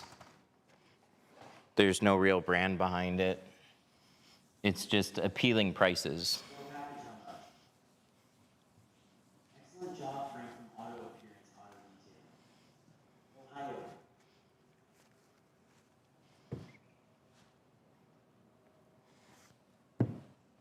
I think that's probably like one of the biggest annoyances and problems with window film.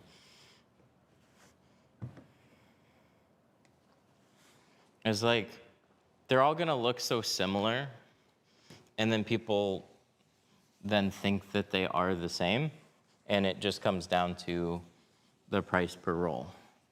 So then a distribution company or an anybody slaps a label on a box, start making phone calls, and then, well, it seems like a good price. And then you use it for a couple of years, you have a bunch of problems, and then, well, I'll never do that again, and then they just have unlimited people to call. So then it's just the cycle keeps going and going and going and going and going.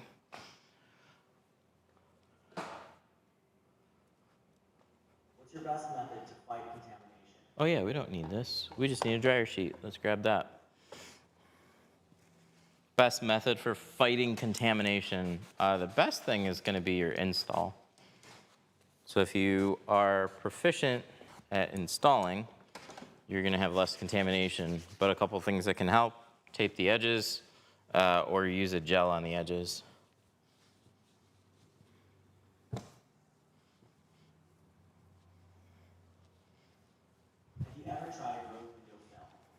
Have you tried Rogue?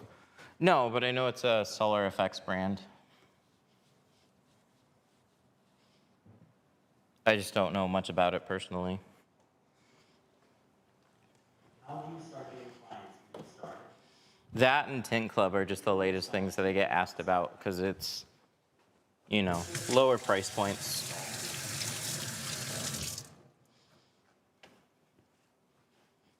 But I have issues with contamination.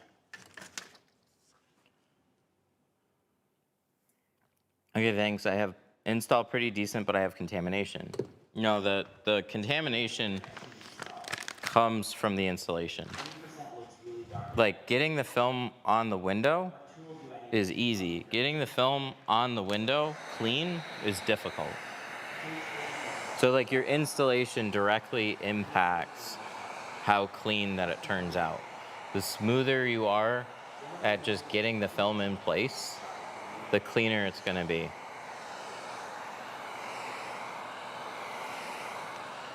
It takes 30 seconds to pull that bottom seal. For me, it saves more white time, less contamination. For me, it's not a contamination issue. And like, that's cool. I just do way more cars without pulling seals and they turn out very, very clean. But it's pretty much the only way that I install.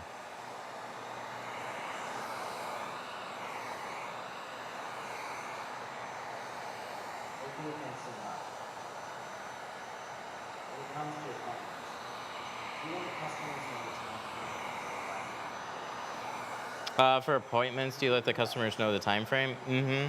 So through us, they're booking a specific spot. So if they book 10 a.m., they're coming in at 10. And then we're going to get it done by whatever time we quoted. We will generally just overquote to give us a little bit more leeway. But I prefer to run things on a schedule. There's many places that just drop off in the morning. We'll get to it when we get to it. That's just how we are. I like to know what I'm coming into that day and just planning it. But I'm not going for as much volume either.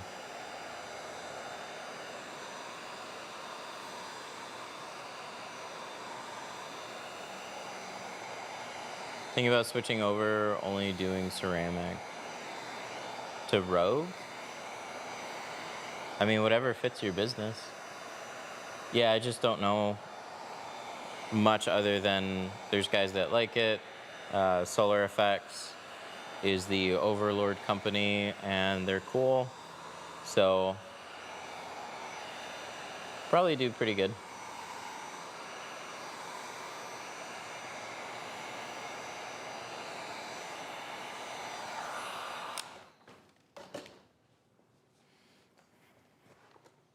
Are you still doing hands-on training? Are you still doing hands-on training? Mm-hmm. Yep, all those details are on our site. Like when the dates are and how much. But if you have other questions, let me know. What percent are we doing? We just wrapped up a class last week. We're doing 20 on the rear, Scotty for you. What? 35 on the front, and then 70 on the windshield. Here comes the coveted lumpy roll install. The coveted Lumpia roll install. Not on a back window, you should know that.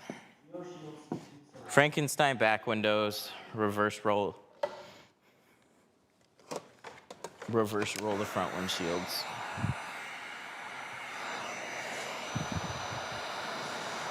A Wagner heat gun needs like 2 more feet of cord. 70%, that's basically no. Yep. But it makes a world of difference for heat.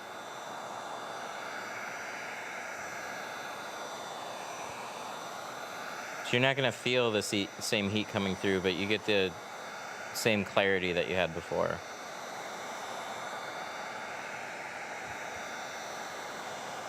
I'll tell you, for some people, there's just this point in life, you grow up a little bit in the idea of like, I like driving comfortably. And no, I don't feel like I want to get pulled over.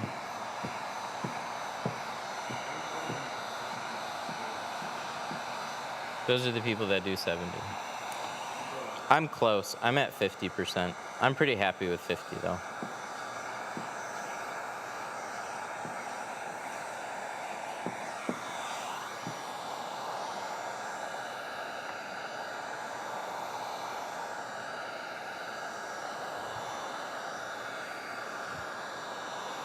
I've pretty much settled 35 and 50. It's also good to show customers too.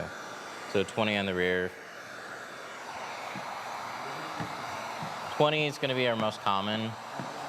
35 and 5, it's kind of a coin flip, just depends on the customer.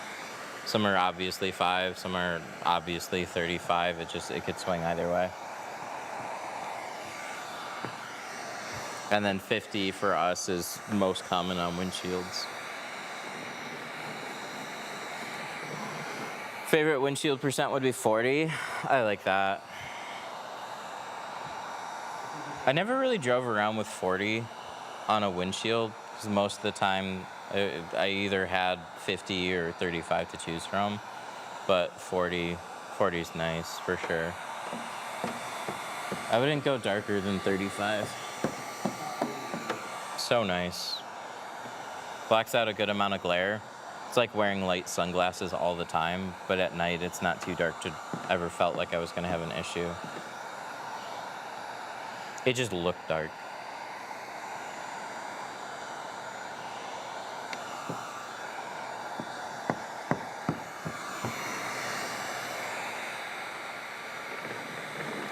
Geo doesn't have a 30. Quite a few brands don't have a 30, which is the problem. Geo absolutely should. There's some people that are hounding them about it, and I like it. They need a 30. They've had too many other distractions. Like, what was this nano carbon? Like, come on, get 30%. Why are you doing another automotive film line right now? That was unnecessary. You guys got a good thing. Add a 30%. Add a 10% and add a 30%.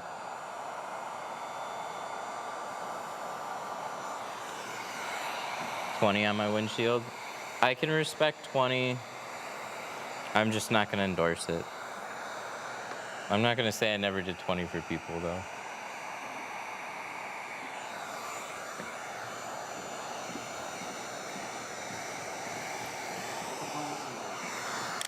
Windshield or backseat window panels?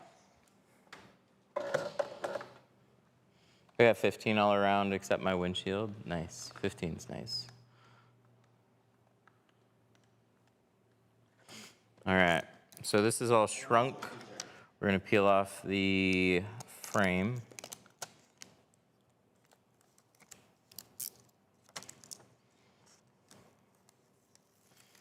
When your plotter's dialed in right, you can peel both the liner.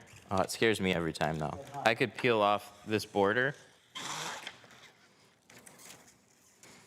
and the film at the same time. I'm just so worried about snags. But I've tinted for a shop before where they would literally just peel the entire thing. It scared me every time. One little snag's gonna rip into the film. This is the darkest you offer on front windshields. Publicly 35. Not that we've never tinted darker before. But if you call me and you're like, hey, could I do 5 on a windshield? No, I'm not doing 5 on a windshield. Could I do 15? We're not putting anything on paper.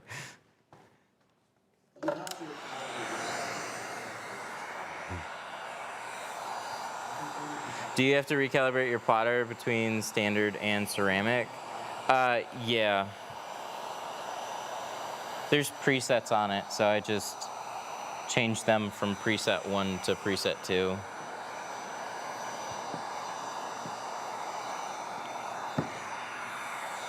That's not going to be the case with all films, but Apex is noticeably thicker, like it's a 2 mil film. It's noticeably thicker than C2 carbon or ceramic. Even C2 ceramic's a tad bit thicker, but the same settings work for both C2 ceramic and the other one.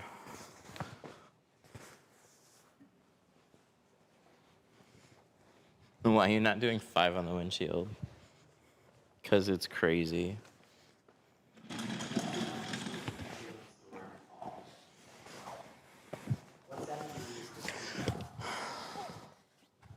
The biggest thing is just liability. So, like, you can get sued for anything and everything. If you tint a windshield at all and somebody slams into somebody else, I mean, there's no reason they can't go after you and try and hold you responsible for something. I would do 5% on the windshield if I knew it was strictly a show cause. So when you're intentionally going, like, it's like there's like a drinking limit at the bar, right? You could get refused service if they felt like you had too much to drink. And bartenders can get in trouble for over serving people.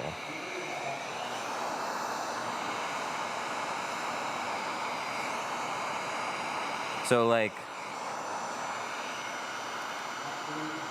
on paper, there shouldn't be anything worse about doing 5 versus 35, but there comes a certain level of, like, just obscene negligence that I feel like you could get in trouble for, so I don't want to try and cause more problems. So that's all. It looks great. I used to speed on freeways. Then I got pulled over and realized that the road isn't my racetrack, so I don't know.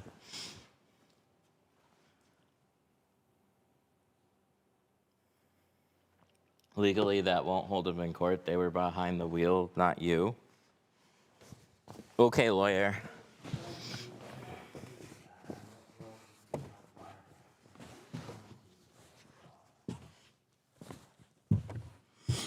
I'm not going to get into legal arguments.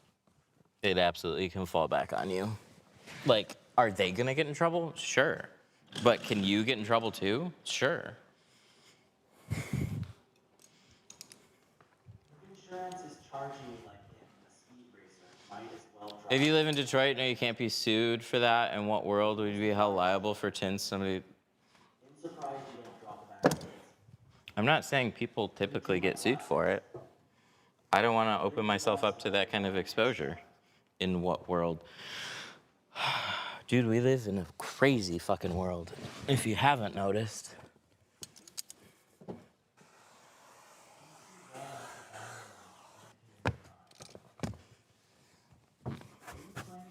You remember when McDonald's years back got sued and lost because they did not say their hot coffee was hot on the cup? Do you remember that?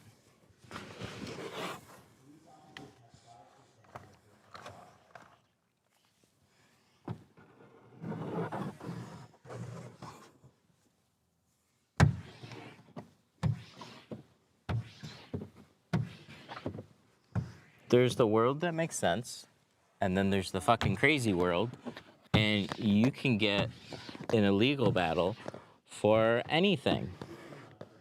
So regardless, if I win or lose,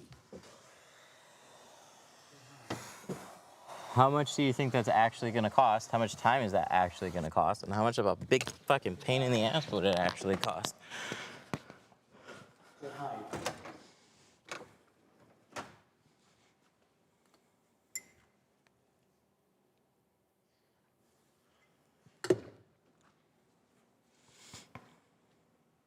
Washington Starbucks that got sued as well. Wasn't it Starbucks that got sued as well? I don't know how many coffee places got sued, but I know the biggest one was McDonald's. I'm sure Starbucks has been sued for umpteen number of things.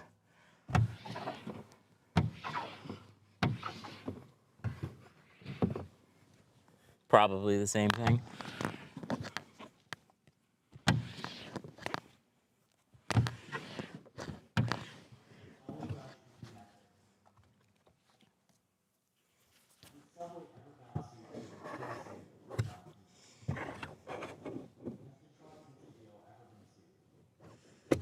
Has Detroit Tint Studio ever been sued? No, it hasn't.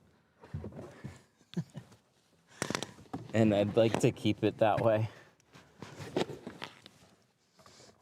It doesn't mean I couldn't get the same type of problem from doing 35 on a windshield.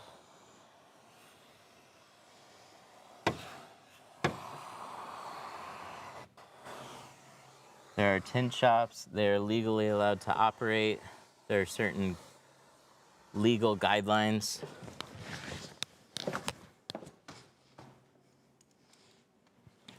I'm just going to say, hey, maybe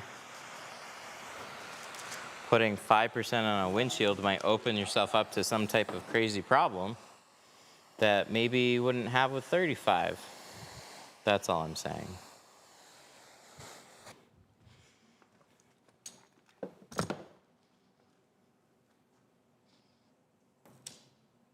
Have you ever tinted a Civic outside in the Philippines?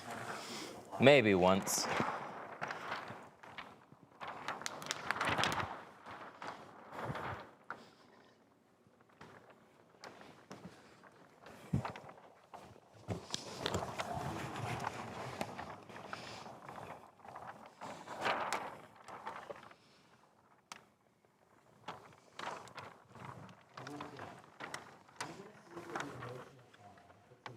That's a good view, right?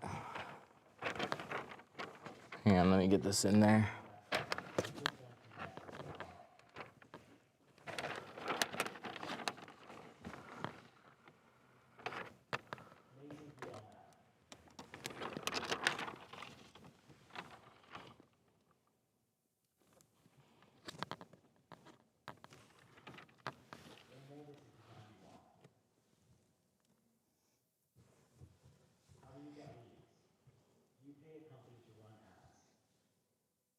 How do you get leads? You pay a company? Yes.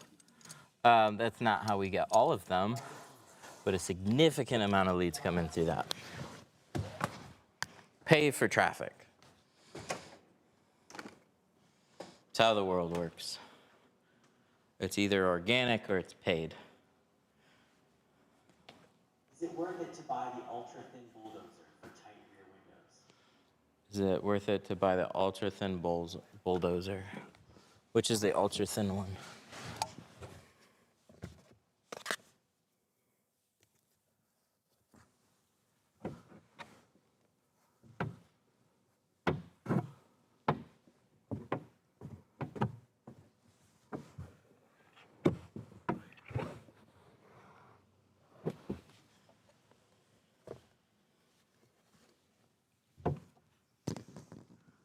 The only bulldozer that I use is the white one.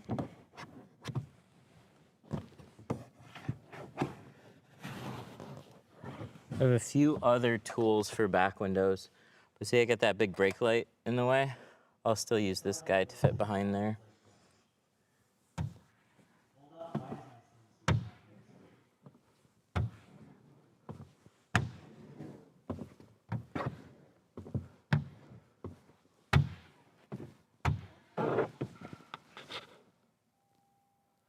Hold up, why does my Slim Sweep have blue suede? It's like a dark green. It looks better. These are early ones. These have a red, they look too much like a watermelon. So I just have them laying around and they still get used. But I prefer the green one.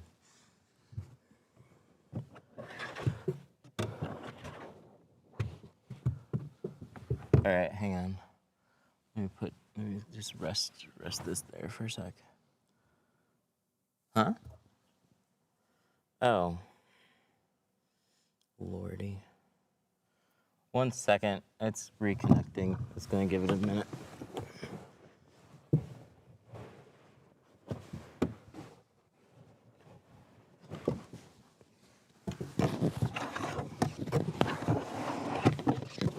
Gives me space to do something real quick. There. Did it reconnect? No, still no. All right, we're gonna stop. Touch screens are so touchy.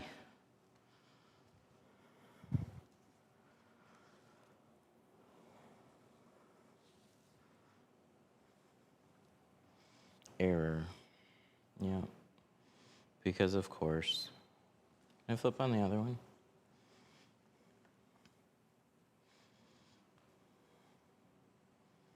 Nope. It's gonna error out for a minute.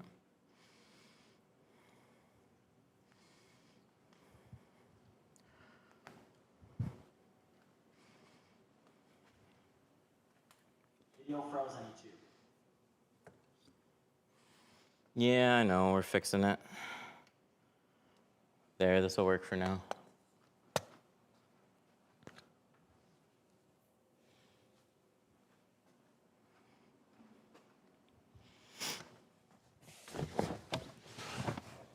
The jibber, oh yeah, the jibber jabber. I like the jibber jabber. Is that the one we were talking about? I forgot about it, honestly.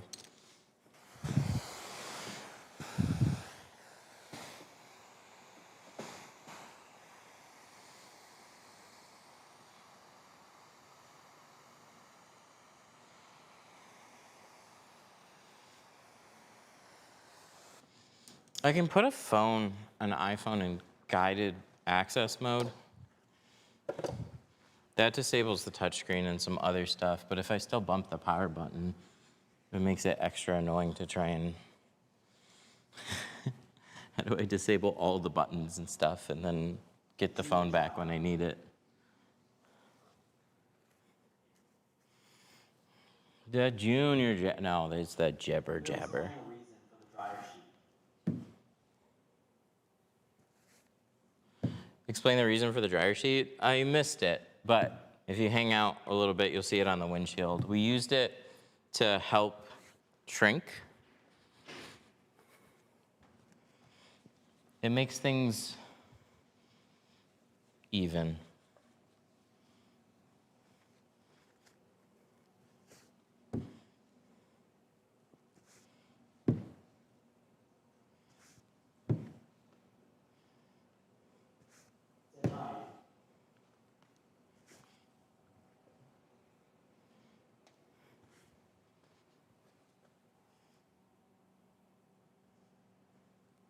Have you tried Irish Spring instead of the dryer sheet? Have you tried Irish Spring instead of dryer sheet? Yeah, I didn't like it as much.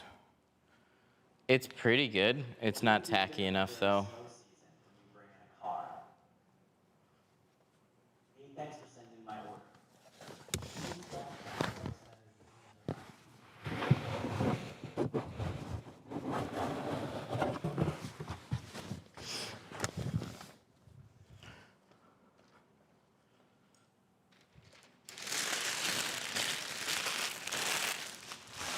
Cool. That looks good. I like it. Thanks for sending my order. Yeah, absolutely. I mean, if you order, we send.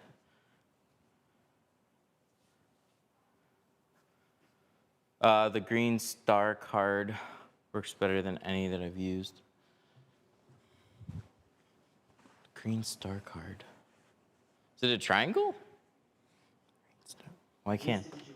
We have a lot of green cards, but is it this one?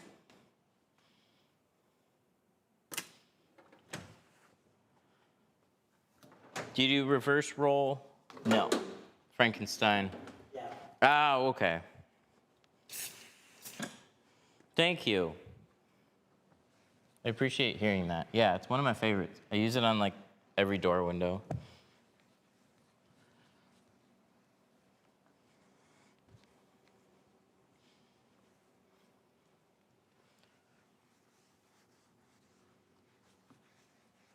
When defroster line / dot.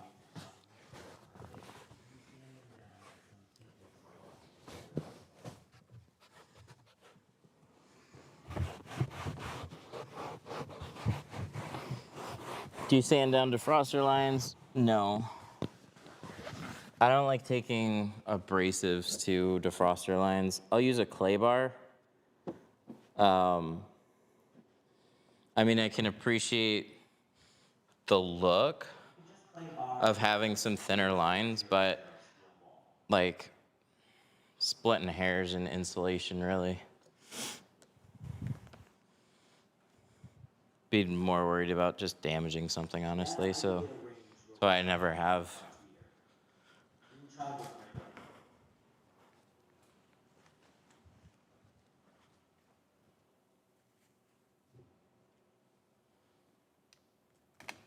Huh. That works. Okay, we gotta prep a windshield. The time is 12:30, so 10:30. That's when we started, 11:30. So 10:30, 11:30, 12:30, so 2 hours for everything so far, and probably up to another hour for the shield.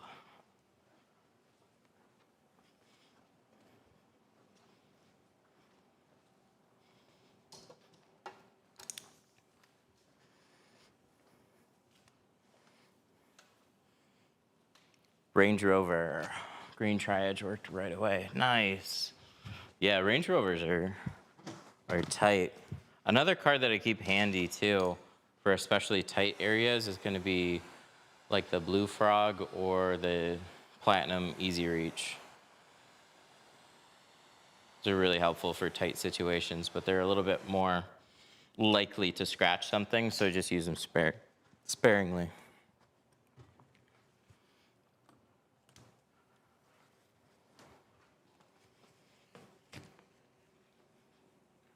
All right, so we're gonna clean this off. Oh, you know what I might do? Ooh, can I stop the stream and restart it? I kind of want to do that. All right, I'm gonna do that. What's the gray triangle you're using? We're gonna stop the stream and restart it. There comes this point in the stream where there's a drop off and it never recovers. But the windshields are really interesting. So usually things change if we stop and restart. The gray triangle, that would be an easy reach. Do I have one handy right here? Yeah, this one. Easy reach.